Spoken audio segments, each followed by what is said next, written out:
Before starting this game you need to know about this game. This was one of the most important games in the 15th World Championship final, in which Van Oosterom was also a contender for a high placing. At the time this game was played, he had never beaten Timmerman, a psychological factor that may have counterbalanced his color advantage. The world champion commented, "Van Oosterom is always a tough opponent, but I had the luck that the outcome of the opening against him turned out favorably for me. The searching for the win remained, however, very difficult. We shall see that luck played very little part." For the annotations, I have drawn on comments that I wrote when the game was first released by ICCF, on GM Hans Rees' annotations for his column Dutch Treat on the Chess CAF website, and on world champion Timmerman's own comments for Chess Miley magazine. Let's start the game.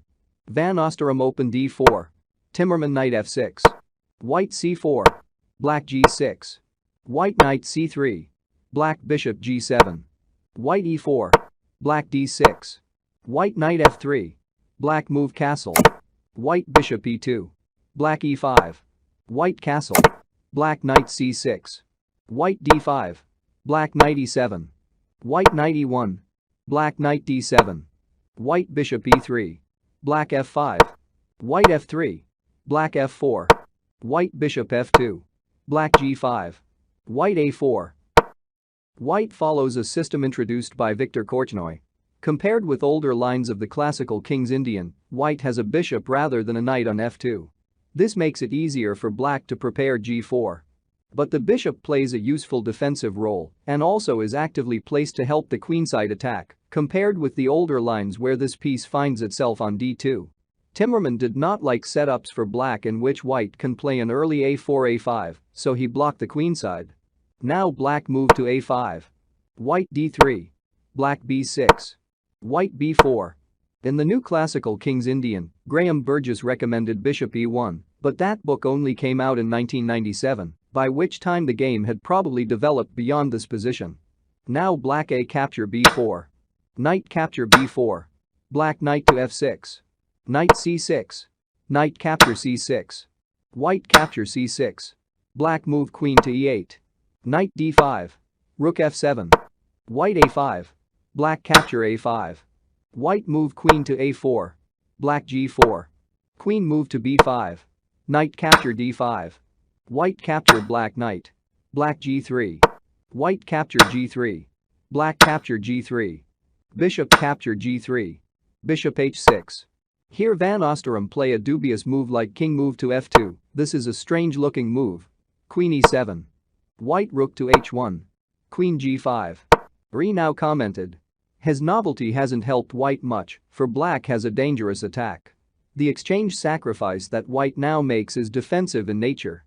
He hopes to build a fortress." Now Oosterom move rook to h6. Queen capture white rook. Rook capture a5. Rook capture a5. Queen capture a5. King move to h8. Queen a3. Queen g6. Queen a8. Rook f8. Bishop h4. Queen h6. White to g3. After the move played by Van Oosterom, the black bishop can become more active, and the rest is high-class technique. Now black move bishop to f5. Re observes that step by step black improves his position. He has forced a white queen to the 8th rank and now makes use of this to free his bishop. Queen a4. Bishop g6. Queen c2. King g8. Bishop d3. Bishop h5. Bishop e2. Bishop g6. Bishop d3. Black now switches play to the other wing. Timmerman explains, "From now on the heavy black pieces will occupy strategic positions on the queenside, which was opened up by white. Ultimately, a zugzwang of the white pieces will play a decisive factor. Here rook move to b8. Bishop e2. Queen f8. Bishop g5. Rook b4. King move to g2. Queen b8. Bishop h6. Rook b2. Queen c4. Queen a7. Here black's pieces take all the strategic heights. Now move bishop c1. Rook a2. Bishop e3. Queen a5. Bishop h6. King f7. Pawn move to g4. Rook a1. Bishop f1. Queen a7. Queen d3. Rook a3. Queen c4. Rook a2 in check.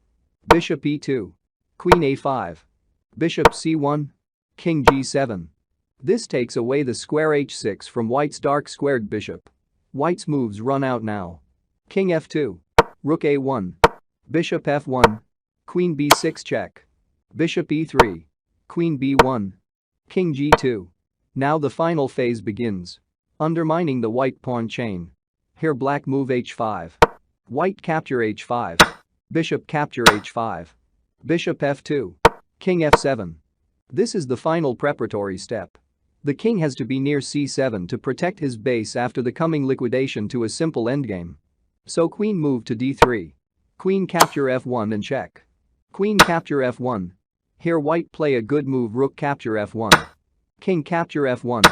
Bishop capture f3. Bishop e1. King e8 and there was a good move. Bishop a5. King d8 and black win. Here the Timmerman's final comment is: a nice picture after 64 moves, a magic number in chess. The black bishop will now remove from the board the whole white pawn chain.